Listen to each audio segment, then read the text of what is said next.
martes de la 28ª semana del tiempo ordinario. Y los invito a que comencemos a recorrer un poquito la carta a los romanos. Por lo menos a veces nos gusta tomar algún libro que nos pueda llevar también a lo que significan otras miradas, ¿no?, del misterio de Cristo desde las cartas. Y efectivamente, Pablo empieza la carta a los romanos diciendo primero que nada que él es el siervo de Cristo por vocación, o sea, fue llamado y elegido, no es que él lo haya encontrado por su propia cuenta.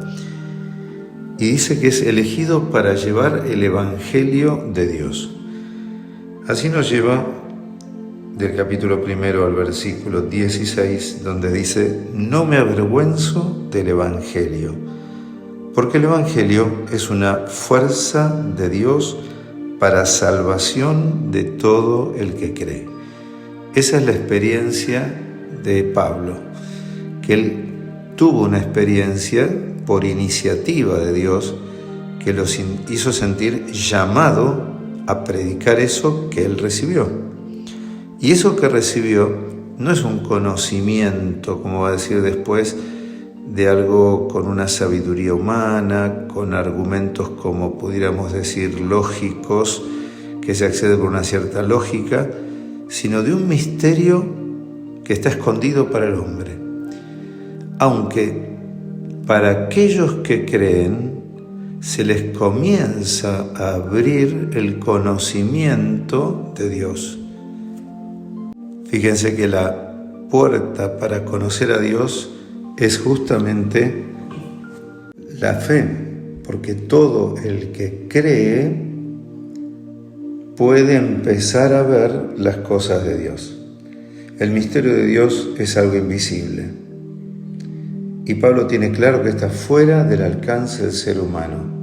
Ahora bien, puede ser que las criaturas, que la naturaleza, quien la percibe en sus dimensiones inalcanzables, se pueda dar cuenta que este mundo está hecho por alguien que trasciende al mismo ser humano, pero que finalmente el hombre no puede por sí mismo llegar a conocer el misterio de Dios.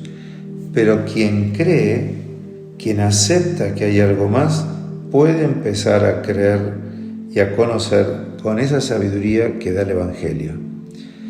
Con ese Evangelio que es una dinamis, es un dinamismo dentro del ser humano, no es una idea, es un dinamismo, es una fuerza que va llevando al que cree, al creyente, al encuentro de lo que nos promete la misma fe, sobre todo la salvación de Dios. Pablo va a hablar en esta carta de la salvación de Dios.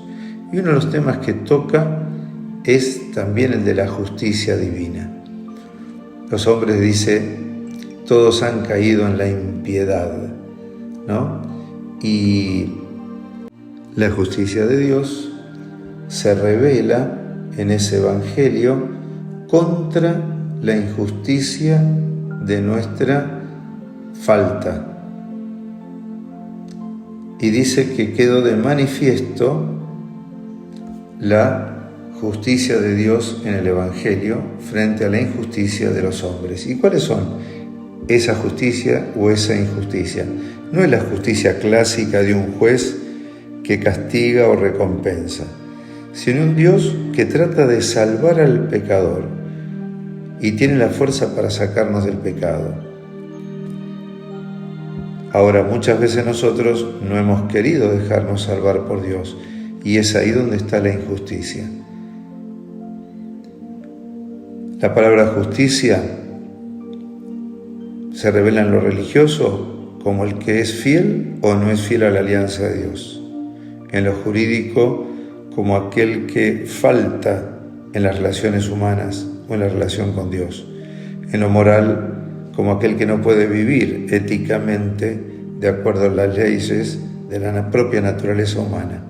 Y también justicia como un Dios que quiere justificar al pecador, pero el pecador que se mantiene lejos de él padece la injusticia.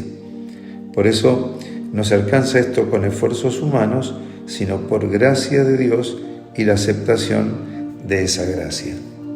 Pablo quiere dejar claro en esta carta que Dios es un Dios que siempre está buscándonos para salvarnos e invitarnos a un camino nuevo, para que podamos vivir en acción de gracias, aceptando su propia sabiduría, las que se nos va manifestando cuando vivimos la buena noticia de que Cristo está vivo para salvarnos. Quizás en los tiempos que vivimos, qué importante es saber que Dios no es un Dios que se aleja, que abandona, que vive, por decir así, en un misterio separado de la humanidad, sino un Dios que nos quiere integrar en su propia divinidad. Y esa es la fuerza y el dinamismo que nos salva. Que nos bendiga Dios Todopoderoso en el nombre del Padre, del Hijo y del Espíritu Santo. Amén.